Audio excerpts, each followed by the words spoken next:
Welcome to the I-80 Club and another I-80 football show as we have now arrived in December. Josh Peterson with you as always. I appreciate you taking the time, whether you are watching on this Thursday morning, listening on this Thursday morning, or any time before the weekend. Very much appreciate you hanging out for a little bit for this week's conversation. And it is with a friend of the I-80 Club. You have perhaps seen his work here on the I-80 Club YouTube channel all throughout the football season or in the I-80 Club podcast feed.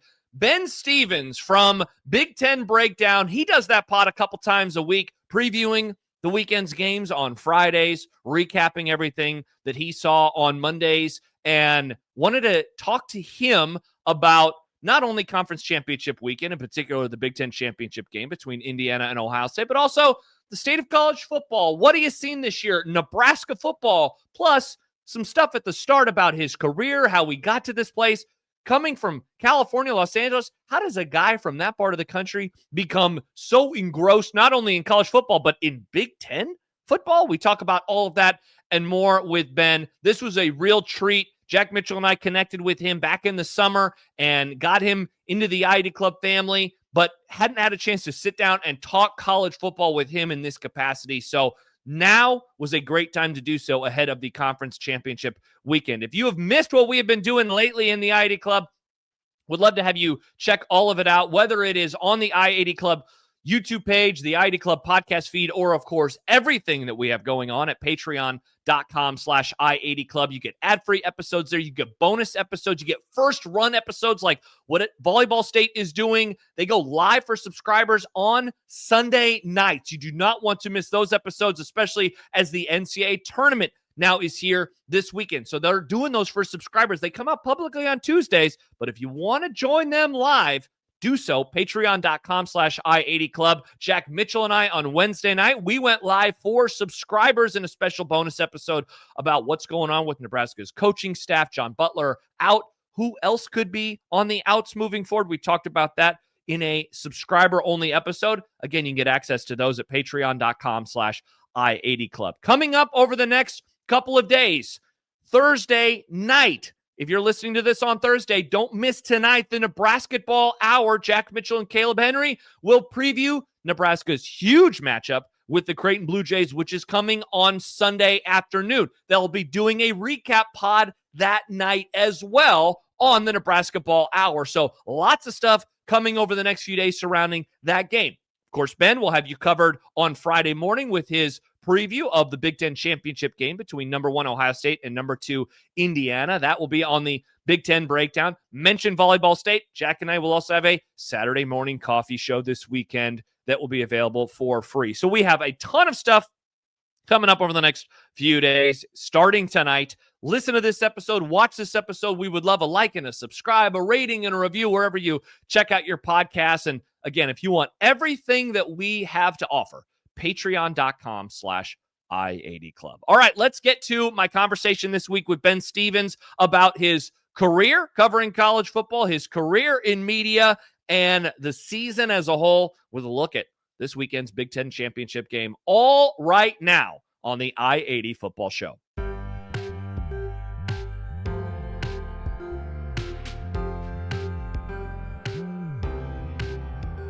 So happy to welcome onto the I-80 Football Show this week. You see him twice a week or hear him twice a week on the I-80 Club YouTube and podcast feeds. He does a recap pod on Monday. He does a preview pod on Friday. Ben Stevens from Big Ten Breakdown with Ben Stevens, also from VSiN. Ben, a long time coming. How are you, man? Thanks again for joining me. Josh, very glad to be here. A crossover episode of sorts on the I-80 Club. I am very, very glad to be chopping it up with you ahead of conference championship weekend in college football. And of course, the lovely Big Ten Conference. Oh, man, so happy to have you on. I told you that I was going to reach out to you to do some playoff stuff later on in the month of December. My guest fell through, and last minute you agreed to join me. So I really appreciate you taking the time. It's been so fun, man, getting a chance to know you over the course of this season, listening to your pod twice a week. I had a chance to join you on your show as well. What's this season been? Not to say like, oh, it's been great being with the I-80 Club, but what's it been like for you this season as you changed jobs, you moved across the country, and it's been a weird one, I guess, is kind of how I would describe how college football's gone in 2025 for you. Yeah, it's been a very fun season. I have very much enjoyed doing Big Ten breakdown and kind of having my own platform to get back to my Big Ten Ben roots and to talk about this conference each and every week. In essence, Josh, I have told you, I have told Jack, I tell anybody that wants to listen. My hope and my goal in this industry, in this career, is what my dream has been since I was 9 years old, to host College Game Day, or in essence, host a pregame, postgame type show around college football and college basketball. So to get to do that on a weekly basis around the Big Ten with the platform that you have provided has been an absolute pleasure. It's been a strange year. I was let go from my job at my former employer, Sports Grid, at the end of July. You guys reached out almost immediately, and it felt like, at least in that moment, that still what I wanted to talk about, what my area of expertise, I would say, certainly my passion around college football, had resonated with a small part of the audience or the brand that I have tried to build up. So that was really cool to get that immediate response and return, and to have still a platform to talk about my favorite sport each and every week. It has felt, though, like this season has flown by because, as you alluded to, at the end of August, literally on the opening night of the year when Nebraska was taking on Cincinnati at Arrowhead, I was watching that on a Delta flight from New York City out here to Los Angeles as I moved across the country, moved in with my in-laws, the lovely home studio that is soon to be their nursery of all the Big Ten pennants. I'm not sure they're going to keep this up when the child is born in just about 2.5 months. But with all that being said, it has felt like a whirlwind, both for me personally and, of course, in this college football season. The season itself has been incredibly interesting. And I think we have seen in 2025 the continuing of this current climate and a new era with NIL, with the transfer portal, with investment from specific places. Programs that were not once world beaters, like Indiana, can have as good of a chance as anybody to win a national championship. But Josh, it's not just those CFP teams or the top 5 teams in the rankings. It's teams all across the country that, with talent and with a head coach and with alignment, which is the buzzword with the athletic departments, you can have success you have never seen. North Texas, Navy, James Madison, other schools around the country having historic seasons. Vanderbilt having historic seasons that we have not seen in the modern era in a lot of places ever, or maybe since at least like World War II. I think it's a really cool time for college football. I wish people embraced in this sport a little bit more of that underdog mentality that we highlight and celebrate in other areas of life. Yeah, I was going to ask you, Ben, because, you know, I follow a lot of people from around the world of sports coverage, and in particular people that cover college football. And there is, like, you know, those who are, you know, very frustrated, I guess, with the current state of the game. And when I say current state of the game, of course, it never really means the football. It means, of course, all of the other stuff that surrounds it. You, whether it's on the pod or on your Twitter feed, you seem to highlight more than anyone that I follow the fun, the quirky, the weird, the strange, the enjoyable. Is that it's obviously cognizant on your end. Yeah. How is that, like, easy for you, though? It seems like you genuinely enjoy all of the trappings that make college football what it is, you know, weird and maybe frustrating parts of the sport be damned. Completely. Yes. It is very intentional. It is very easy for me to do. I think first and foremost, in this climate of the last 5 years, Josh, you have to be a realist. You can hate what is happening, but you must understand. You do not have to agree, but you must understand why it is happening. Conference realignment and adding 4 schools from the West Coast of the Big Ten Conference is not for the purity of the sport or a competitive balance or for geographic ties, of course. It is only for the almighty TV revenue and the almighty buck. And I think once you understand that, again, as long as you have some sort of relevance of why that is happening, you don't have to agree, but you understand. And I think when you understand, you can kind of take yourself out of it. And especially for the 4 months of a college football season, you can appreciate still that the games matter most. And for me, that will always be what I highlight. It is one of the reasons I want to be a pregame and postgame show host. It is one of the things that has always drawn me toward college football, the atmosphere of a game day environment, the atmosphere of all the special traditions in each and every spot around the country. And my favorite thing, Josh, about college football is a very unique nature to this sport that not many others, maybe none other, especially professionally or even collegiately, has. And that is, even for a team that might go 4-8, or even for a team that reaches bowl eligibility, one certain Saturday during the fall can be a moment they remember forever. Not everybody is going to compete for the college football playoff or a national championship. But if you upset your rival in early October, you'll remember that moment of the 2025 campaign. You have stories that each and every year you can highlight because there's 136 programs, each with their own set of expectations and thus things to celebrate. It is one of my favorite things about this sport, and I try to highlight that positive, unique nature and still focusing on the games and the results that I think will always matter most in college football. We'll get into the season and in particular the matchups this weekend. I did want to ask you about like your career a little bit. You went to Syracuse for college. Like are you from Los Angeles, right? Like how do you okay, so I mean that's not the a place where I think a lot of people would think of a diehard, first of all, Big Ten fan, and second of all, a diehard college football fan. It's more of a pro market. It's a Lakers town, a Dodgers town. They do have the Rams and Chargers now, of course, the Kings as well, the Angel. I mean, gosh, how many professional teams do you have out there? And so like you love college football, you love college sports. How did that happen for you in your life and in your career? Yeah, so growing up in LA, there was not any professional NFL teams, and my parents weren't necessarily fans of the NFL teams, the Rams and the Raiders, that had left. My dad was always a fan of UCLA and USC because he had some family that went to both of those places, and our really good family friends, when I was like 9 or 10 years old, had season tickets to SC and would often take us and the group of friends that we had to those tailgates each and every Saturday. So I remember the Trojan Walk. I remember walking into the Coliseum.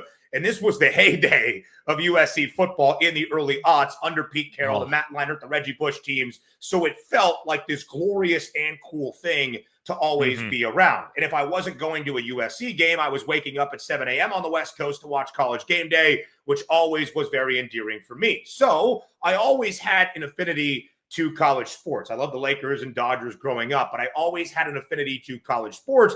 And when I went to Syracuse, that was, of course, for sports broadcasting, which is something I knew that I always wanted to be a part in. When I realized that maybe I would not be the 6'5" starting shooting guard for the LA Lakers, I still wanted to have some sort of my life dedicated to sports. And when I was a sophomore in high school, I came home from school, sat on my couch, and turned on a college basketball game that started at 4 p.m. Pacific. It was Syracuse, Georgetown, Syracuse, somebody in the Big East. And for the final 2 minutes of the first half, they brought down a student announcer from the glorious and historic radio station there in central New York, WAER, and he broadcast on ESPN the final 2 minutes of the first half. And I thought to myself, holy crap, that is one of the coolest things I've ever seen. I could do that if I went to Syracuse. So that always kind of became my dream school. It was the only place I really wanted to go. I didn't even really apply to any California schools except for Stanford for shits and giggles, and got the nicest rejection letter of my life. So it always was kind of that idea of going to a small college town, having that atmosphere and environment, not necessarily a football school, but kind of being wrapped up in all the traditions that make college sports, in my opinion, the best. Did you get to do that? Did you get to go down and call the last 2 minutes of a game? Now, by the time I guess you got there, it wouldn't have been on ESPN anymore, right? It would have been like a Fox Sports. All right, no. Yeah, gosh, now I'm trying to remember the conferences that Syracuse has been in over the years. Correct.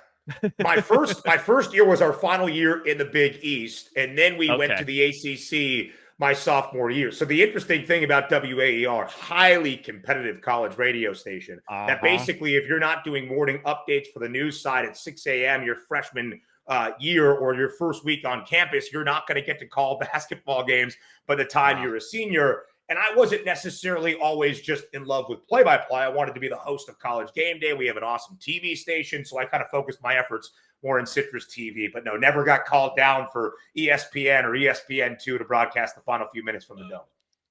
Someday perhaps. You've been, as we talked about at the start of the pod, you've been working with VSiN this year. I had a chance to join you. At the end of September? I think I said Nebraska was going to win by 3 against Michigan. My bad. Michigan won by 3. Close final score prediction. Just flipped it. I think it was 31-28 Nebraska, and it was 32-29 or 30-27. Oh, yeah. So I basically had it correct. I just had the wrong team. I want to ask you about process because you're tweeting about games on Saturdays. You're doing the show on Saturdays as well. It seems like you're using a lot of your Sunday, prep as you record our pod for us here at the I-80 Club in terms of rewatching or going over notes. What does the process look like for you in a given weekend on a Saturday, given that during games you are talking, and so you're trying to watch, but you're trying to break down what you're seeing as well. You're also trying to keep notes to make sure that you're ready to go for that show and for the other shows that you're doing. What's your process look like? Yeah, my favorite thing about what I get to do in this industry, and it sounds incredibly nerdy, is the preparation. Like, I love just surfing through box scores for hours on end. And perhaps I spend too much time surfing through box scores and stats and information that I need to know, because my brain always works, Josh, when I'm hosting a show, when I am on air. If you mention something that happened in 1976 and I don't know about it right then and there, I'm mad at myself that I didn't have the plethora of information necessary. Yes, I can always search something in Google, and I've oftentimes done that even when live on air, but I want to have all the information possible, because that's how I feel I am best prepared, and I can deliver and kind of facilitate the conversation as a host. If I am the most in the know, at least that's just kind of personally how I think of it. If I am most in the know, then I can allow the guest, I can allow my co-host, I can allow the conversation to kind of naturally flow. So oftentimes starting Wednesday or Thursday for the Saturday show, I'll start to look through the early slate that we have, noon Eastern time for the VSiN show, Live Bet Saturday, and just start diving in. Notes on notes on notes on a very large Word doc that's probably 36 pages now long for, the college football season. I use my own jargon, I use my own phrasing, whatever it might be, but just to have all that information. I do the same thing for Big Ten Breakdown. Every single game for a Big Ten weekend, I have notes on. I highlight the things that I think are necessary to stress as we're previewing the show, because I want to deliver all that information for the sports fan to feel as though they are in the know. And if they have a small bit of, smart thing they can tell their friend while they're watching the game, I have considered the job well done. So the prep starts Wednesday, Thursday. Again, probably spend too much time on it, but it's my favorite thing to do. And then Sunday for the recap show, it's looking back. Obviously, I'm watching and doing all that, but it's looking back, diving through box scores, looking into play-by-play, watching highlights to find those key moments from those games. And during the actual show on Live Bet Saturday, it's one of my favorite things, because it's a second screen experience. You're watching the game, you're watching us. We're trying to present any live betting opportunities, but it's also like a weird way of getting to call play-by-play without getting to call play-by-play, as we get those genuine reactions live of the craziest things that happen each and every college football Saturday, which is why we all watch sports, I think, to feel some emotion, to feel some sort of movement, and we get to kind of express that live on air. By the way, I could not agree with you more about the preparation. The thing that I always tell people, like, the job is cool, right? The job is watching games. That is an awesome part of the job. My favorite part about the job is, if I had a normal job, I would kill time by doing what I do to prepare for my show, and that is reading and diving into things. And, like, nothing better than your boss could be walking by you and you're watching highlights, and it's like, no, this is for work. Like, that's there's something being able to say that and do that is really special. It's one of my favorite things. Perhaps it's not the best thing for any romantic relationship, but I get to tell my fiance, if I'm sending out a tweet, hey, this is professional in nature. I am building my brand. I am getting paid to do this in some form or fashion. That dumb meme that I just created with Dwight from The Office, that might go viral on Twitter, and we could see the immediate return in revenue and dividends based on that. So yes, I'm not sure that excuse always flies, but it's one I try to float out there every now and then. Oh, that's awesome. Let's talk season. We are now a couple days away from the Saturday Conference Championship games. I wanted to ask you about Nebraska before we get to the Big Ten Championship in particular, because it was quite the season, right? When I joined you for Live Bet Saturday, Nebraska's 3-0. The vibes are incredibly high. Yeah. People are thinking they're finally going to do it. They lose that game. They rebound. They win a couple others. They have great comebacks in October. That stink bomb against Minnesota kind of overshadows a lot. Of course, the Matt Rhule contract situation. And then November finishes with the losses, the Dylan Raiola injury, and now they finish the season 7-5. They signed the smallest class in living memory on Wednesday morning. Like, what is your view of this team that you covered up close when you worked here in Omaha at Channel 3 a handful of years ago? And this was supposed to be the year, right? Year 3 Matt Rhule. It ends up not happening. As now you've had a chance to sit in the Iowa loss for a few days. How does this all sit with you, I guess? Yeah, you mentioned why did I go to Syracuse? What was the affinity for college sports? I always had that, but I think my 2 years in Omaha in covering Nebraska, especially Nebraska football, and how big that is on a Saturday in Lincoln, the fact that I'm in the A block of the local news. I mean, tragedies could happen other areas, but still, how did Nebraska play against Northwestern? That would be the lead story. That kind of reinvigorated or at least solidified my love for college football and college sports. I would have left Syracuse, and if somebody offered me an NBA job or a Major League Baseball job, I would have been like, sick. Now I have really kind of steered my brand because of how much I care about it to college sports. That happened during my time in Omaha. For this season for Nebraska, again, the disappointing thing, Josh, is that you had so much progress for it only to table and plateau once again. And that, to me, was supposed to be the difference in year 3 for Matt Rhule. Yes, regular season win improvement by another notch in the belt for a 3rd consecutive season, but the disappointing month of November and the disappointing results in the 2 ranked games at home that were supposed to be a change of the narrative for the first time in a very long time. Now, especially what happened in November in the game against USC, we will always wonder what if because of the injury to Dylan Raiola. I understand TJ Lateef had some time and has some talent to kind of flourish in Dana Holgerson's system. If you're going to start a true freshman quarterback, even the most highly touted like we saw with Bryce Underwood, there are going to be some growing pains. So does that make it an easier pill to swallow that Nebraska kind of bottomed out once again in the month of November? I'm not entirely sure. I know the passion of that fan base in the entire great state of Nebraska, and that's not the result that they are deserving nor expecting of. I'm not necessarily a pessimist. I think the move to fire John Butler right away was the correct one. I don't know if I ever loved the hire of him as the defensive coordinator, despite his lineage with Matt Rhule. Tony White, one of the best in the industry, both from Syracuse and his time, of course, in Lincoln. I thought that was going to be a drastic departure. So again, you're still kind of selling that idea, though, of optimism and hope, which was one of my favorite things, both candidly and kind of jokingly, ironically in a way, when I was in Omaha. Each and every year, you could feel that fervor build up. All right, end of the season, disappointing. Even in the Mike Riley days when they would win 9 games. End of the season, disappointing, but we start to build it up. Okay, off season's ahead. All right, it's March. Spring ball's about to start. Feeling that feeling in the air once again. All right, May. Could this team win 8 games?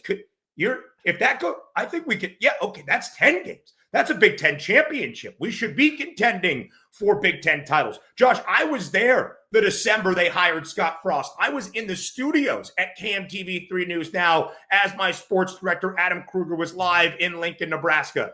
And I remember anchoring our coverage live from the studio and feeling this is the moment that Nebraska returns to its glory to get Scott Frost back.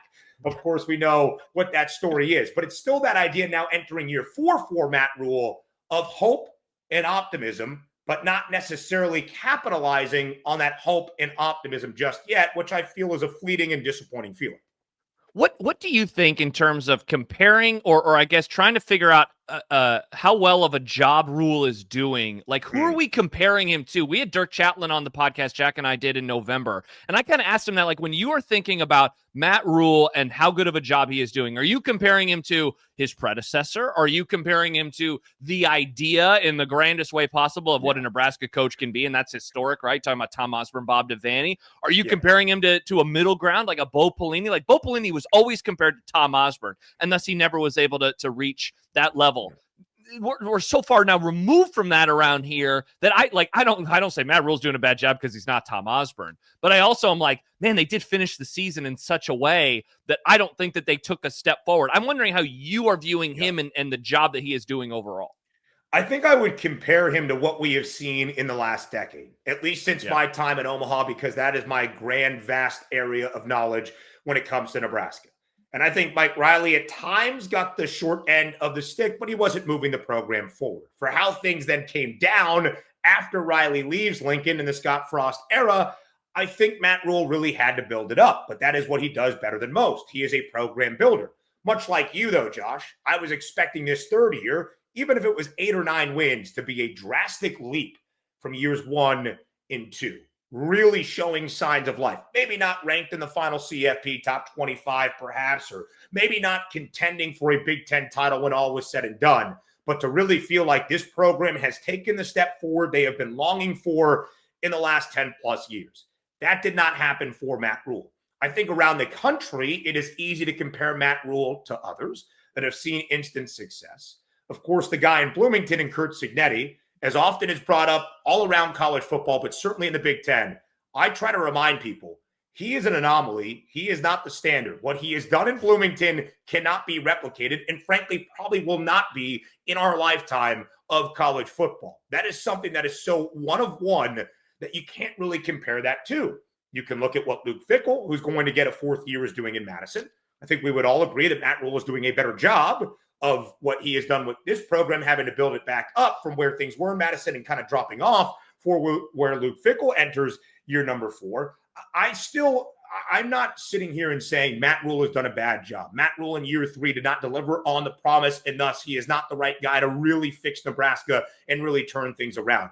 I still believe that he is. It's just a difficult, I think, rationalization to say this was supposed to be the year based on his track record, based on building this program for things to line up and to finally look like we are a contending team, at least flirting with top 25 status week in, week out, not just for a blip in September and falling off a cliff by the time November 15th comes around. So that's kind of where year number 4 comes into play, where once again, you're sitting here in May thinking, ooh, if things break right, that's 8 or 9 wins, not saying, hey, we won 8 last year. What's that next step? Well, you mentioned Cignetti. Let's talk about the Big Ten championship game, Indiana versus Ohio State. First of all, we hit on this at the start, the coverage of the sport, how you view it, the lens that you view college football through. I'm not saying anything new here. 1 versus 2. This is the least consequential 1 versus 2 game of all time. And yet I will push back, I guess, Ben, against the statement I literally just made to you and say this. Indiana has not won a conference title since the 60s. Indiana has not played in the Rose Bowl since the 60s. And so, yes, the loser of this game is what? At the worst, a 3 seed, I think, barring it being like a 70-10 type situation. That matters at the very least, to the Hoosiers. And you're nodding your head, so I know that you're agreeing with me. How are you viewing that, though? Wow, a 1 versus 2 game, and yet we're not really talking about it this week like it is a 1 versus 2 clash. Yeah, it's really disappointing, not just in the Big Ten, but really around the Power 4 level of conference championships. We're going to see 2 rematches in Alabama, Georgia, and BYU, Texas Tech, 1 versus 2, but not really anything at stake between Ohio State and Indiana. And the ACC might throw the entire system out of whack, depending on what happens between Duke and Virginia. I saw Dan Wetzel, who, of course, covers this sport incredibly well and has for a very long time now, working for ESPN, basically saying in this current calendar that everybody bemoans, and with the idea of the significance of conference championships, which has been floated in our mind the last few years, that we could have a conference championship play-in weekend for automatic bids, that 3 versus 6 and 4 versus 5 is more important than 1 versus 2 in a league. And based on the structure that we have, I'm not sure that idea is entirely flawed. But what if we just get rid of conference championship weekend, start the college football playoff like we see in other areas of FCS college football, D2 college football, and go through this long process so we're not crowning a national championship on Monday, January 19th. I don't mind that idea because of the significance and the implications of these games. And of course, I go back to the idea of TV revenue. Would the Big Ten ever give up the idea of earning all the revenue it does from this standalone marquee game? Perhaps if you can negotiate the college football playoff deal for whatever that looks like moving forward, that you're going to see back the money you would spend and thus generate in terms of conference championship weekend. But again, Josh, like you alluded to, that's the logistical side. That's the business side that is always first and foremost in college sports. For the actual moment on Saturday in Indianapolis, for these 2 fan bases, even Ohio State, who has played now in half of the 14 Big Ten title games that we have ever seen, and they have won 5 of those 7, including a 4-year run from 2017 through 2020. The Buckeyes fans are going to travel to Indianapolis to try to make sure it is not any sort of home field environment inside Lucas Oil for the home state team in IU. But for the Hoosiers fan base to play in the Big Ten championship game, if you would have told them that in November of 2023, they would have said, what are you smoking? How do I get some? But you're still the craziest mofo I have ever met.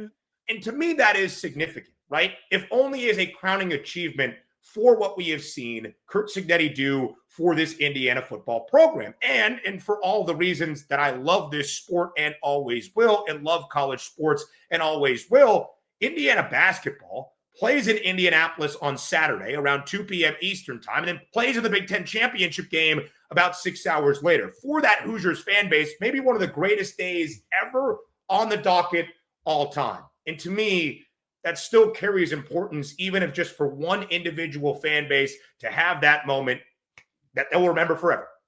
Yeah, they absolutely will. I saw Indiana early in the season. It was week 3. They played Indiana State. They'd come off of a so-so win over Old Dominion in the opener, right? 27-14 final score, way closer than it actually was, but they didn't play clean football. They won 56-9 against Kennesaw State. And so I remember arriving there in Bloomington thinking, all right, what version of Indiana are we going to get? Like, seems like they've perhaps taken a bit of a step back from last year. Yeah. Not so much. They win that game 73-0. The next game is Illinois. They win that one by 53. They beat Iowa. They beat Oregon. And suddenly it's like, all right, this is obviously a team that has leveled up from 24 to 25. In your opinion, Ben, why? Why have they leveled up? Is it as simple as quarterback? Is it as simple as year 2 with this coaching staff? Is it the line play? Great skill guys. Like, what are you looking at that says this? There's a reason why this team is where they are in the rankings, and last year's team was never able to climb this high. It is a great question. I think it's mentality. I think it's what has been installed and instilled by Curt Cignetti. I think last year felt like such an aberration, such a drastic difference from what we had ever seen for the losingest program in the history of college football, that even when you are kind of changing things around in such a drastic and dramatic way, it's like we see in upsets in March Madness. If one thing starts to go wrong for that Cinderella run, it comes crashing down. And I still think that was Indiana a year ago. Against the best of the best, things started to go against them. For instance, the Ohio State game in Columbus. People forget Indiana scored on its opening drive of the game, had a 7-0 lead. Ohio State then answered with a touchdown. Indiana took advantage of a turnover, but could not capitalize. And then at the very end of the half, the punter basically dropped when he was trying to kick it onto his foot. It led to a turnover. Ohio State scored from short yardage. They scored a punt return touchdown to start the third quarter, and that was all she wrote. That was basically what Indiana had. And Curt Cignetti had talked about the idea of building up to beat those teams. I think they have built up to beat those teams. The returning production, especially defensively, under Bryant Haynes. And you have not just Curt Cignetti there for a second consecutive year, but the entirety of his coaching staff, Mike Shanahan, Bryant Haynes on the defensive side of the football as well. And Josh, it was that very idea that we saw on display in Autzen against Oregon, something almost similar to what we're seeing here, at least from the betting odds perspective for the Big Ten title game. That line opened at 10 in favor of the Ducks at home in Eugene, one of the great atmospheres in this sport. Everybody and their mother in the public betting market went to bet on Oregon. I'm telling you, this Sig guy can't really get it done against the big boys, against the best of the best. But then the market closed at a touchdown in favor of Oregon because of all the sharp money in the know, thinking this is a different Hoosiers team. And we saw Indiana put on a defensive performance for the ages. They held Oregon to 81 rushing yards, just 267 total yards, the fewest in the 4 years of the Dan Lanning era for the Ducks. It was a team that even when things worked against them, the Fernando Mendoza pick six early in the fourth quarter, that's when they would have relinquished in years past. They fought back and ended up winning the football game. To me, that is the difference. Is it specifically schematically? Is it some of that returning talent on the defensive side? You would have to think so, with guys like Mikhail Kamara, Aiden Fisher, D'Angelo Pons, all back, Elijah Surratt, Omar Cooper Jr., all of that talent on the offensive side as well. Certainly so, in that atmosphere, in that situation and environment for a second consecutive year. But to me, it's mentality that Indiana has proved, hey, we're not just happy to be here. We're not just trying to play spoiler and pull an upset. We believe and know that we can win these games, and we have the confidence, even when things work against us, to make sure we can fight our way back. Meanwhile, the Buckeyes, Ben, like, this is one of the more, I don't know, interesting, weird, kind of fascinating teams that has the belt that I've ever seen. They're undefeated, and it's not that there's like a doubt with them, but it's just more this curiosity of, wow, they still they never really blow anybody out like Indiana does, right? They win comfortably. Every game they win comfortably, barring the Texas game back in the opener. And so I don't know, maybe you can describe it better, but there seems to just still kind of be this general question of like, Are they really going to do this again, even though they never really run anybody off the field? I'm wondering what you've seen from them over the last 14 weeks. Yeah, I think this Ohio State team is as good as they come. I think defensively, we are seeing a historic unit. They have only allowed 93 points in 12 total games, the first defense in FBS college football in a half century since the 1975 Florida Gators to not allow a single opponent in their 12 regular season games to score even 17 points. The most was Illinois. They had 16. The most total yards Ohio State has allowed in a single game, Josh, was 336 to Texas in the opener, and it did not result in points whatsoever. No. And I think it's easy to say, well, look at the guys they have. Caleb Downs, Arvell Reese, Sonny Styles. But they have a new defensive play caller in Matt Patricia, who frankly I don't know if skeptical is the right word, but just asking questions. This guy had not worked at the college level despite being a GA at Syracuse in the late 90s. He had not really coordinated a team that we have seen. Oh, they've got a lot of guys. They had 8 guys drafted from that defense alone in the National Football League in the 2025 draft. So what Ohio State has accomplished on the defensive side, I do not think it can be overlooked. But I think part of the reason then you look at the Buckeyes and you say, what exactly is that ceiling? One, I think it's our expectation, right? Reigning national champs, number 1 team in the country, basically from the start of the regular season after the victory against Texas, and they have pushed everybody else aside. There hasn't necessarily been the marquee opponents on the resume this year, like in Oregon, like in Indiana. Wish we would have seen those games in the regular season. That's why we shouldn't have 18-team conferences, but that's a different story for a different day. Michigan, maybe not the Michigan team that really was worthy of a top 15 billing, which is basically what I felt. They go to Seattle, they hammer Washington, they go on the road to Champaign, they hammer Illinois, humdrum, humdrum, humdrum. It's just basically that. Our expectation for them is so lofty and so high, and they just kind of deliver on it, where despite Indiana pulling off historic firsts each and every week in 2024 and in 2025 under Kurt Cignetti, it's still jarring to see Indiana win a game by 53.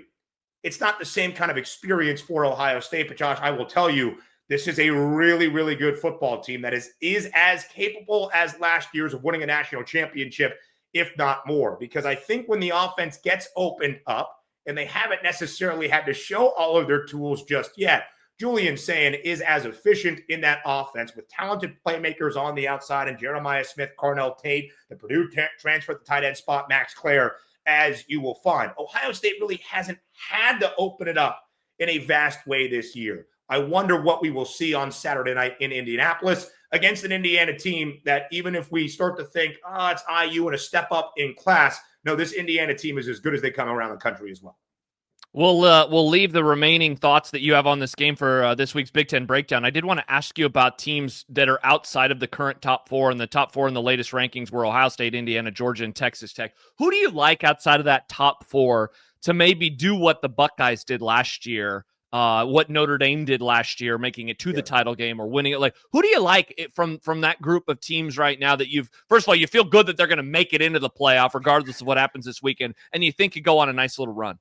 Well, the team that Ohio State throttled in Pasadena to kind of really begin that run in Oregon, who I think will be in a great spot this year with a home playoff game in Autzen, and a Ducks team that I really believe in, and Josh, on every Big Ten breakdown, basically for a big Oregon game, kind of espouse that belief in as well. For reasons that, especially in Big Ten football, I believe Oregon is often overlooked.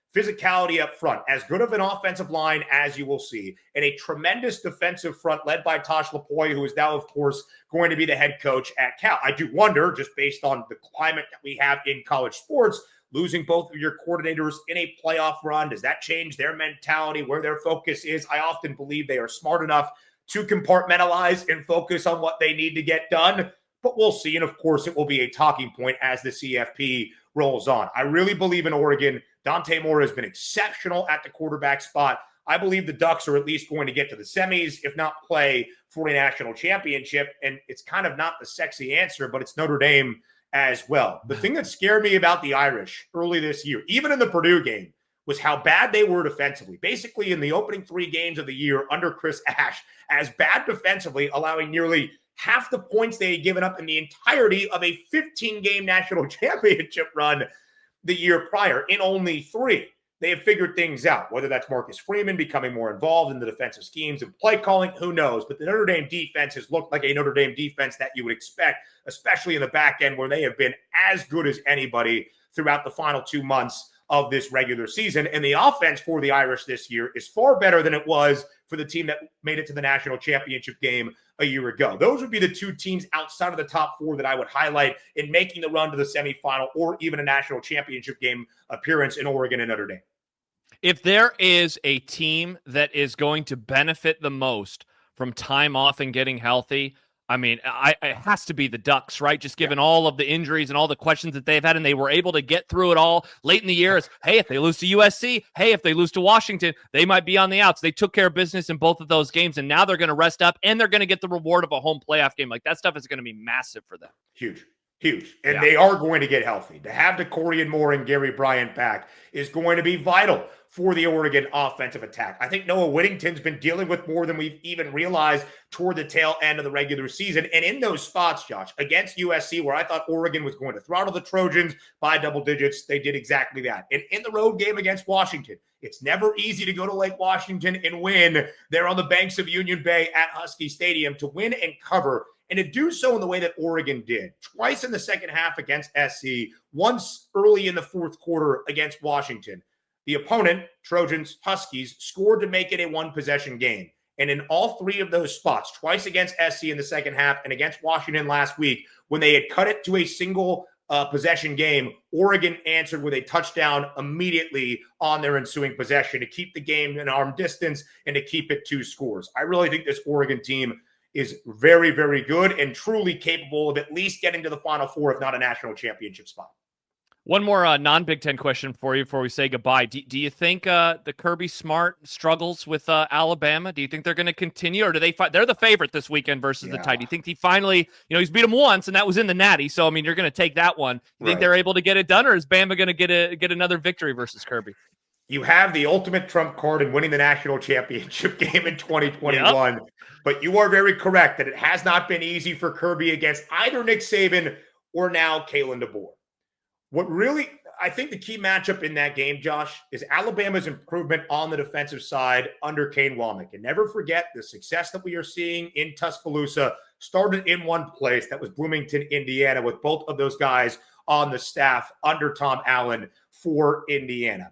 I really think that this Alabama defense has improved, especially against the run when they were getting gouged early in the year. If they can contain that for Georgia and make Gunnar Stockton, who has been really efficient because of Mike Bobo's offense being dynamic and twofold, but make Gunnar Stockton be the sole focus of your offensive attack and beat you, I kind of lean Alabama as the underdog again. And frankly, Alabama as the dog isn't some, oh my God, the Crimson Tide, the dog once again. The only team they're ever booked as an underdog against Georgia is Georgia, and they continue to win those games outright. I get everything in me, but like every regular season matchup previously, at SEC championship game previously, I probably lean with UGA, but I've seen Alabama do this time and again. Georgia's secondary has been getting carved up a little bit throughout this year. Ty Simpson, part of that in the regular season matchup, but they've been a little bit dicey in the back end, which is not what you would expect for a Kirby Smart Dogs defense. I'd probably lean Alabama ever so slightly, even though I think Georgia should win the football game. It's one that I won't bet and we'll just watch on Saturday afternoon. He is our pal, Ben Stevens. He's been doing awesome work at the I-80 Club all year long, twice a week, doing a preview on Friday, doing a recap on Monday, the Big Ten breakdown. He will have another episode coming up tomorrow on Friday, or I guess today, depending on when you're listening to this episode. If you want a more in-depth look at that Indiana-Ohio State game, is Indiana looking for their first conference championships in 1967, only their third Big Ten championship ever, if they're able to get it done. The other one took place in 1945. Let's find out if they're able to get it done. Ben, I'm so happy that we were able to connect not only today but this season as well. It's been so fun getting a chance to talk to you every Sunday when you send in the latest pod, or every Thursday when you send in the latest pod, and we go back and I make the thumbnail and we're always having conversations. It's been awesome, and doing 45 minutes or so of college football talk today. This has been great. Thanks for joining the I-80 football show this week. Josh, it is my absolute pleasure, and sincerely, I appreciate both you and Jack for building this platform, for generating this audience, and let me play a small part of it from the Big Ten lens throughout this football season. We'll continue it into basketball season as well. I really, really sincerely am grateful for you guys. Thanks for having me on the show. Thanks for having me as a member of the I-80 Club, and excited for Big Ten Breakdown and the preview of the Big Ten Championship game later this week.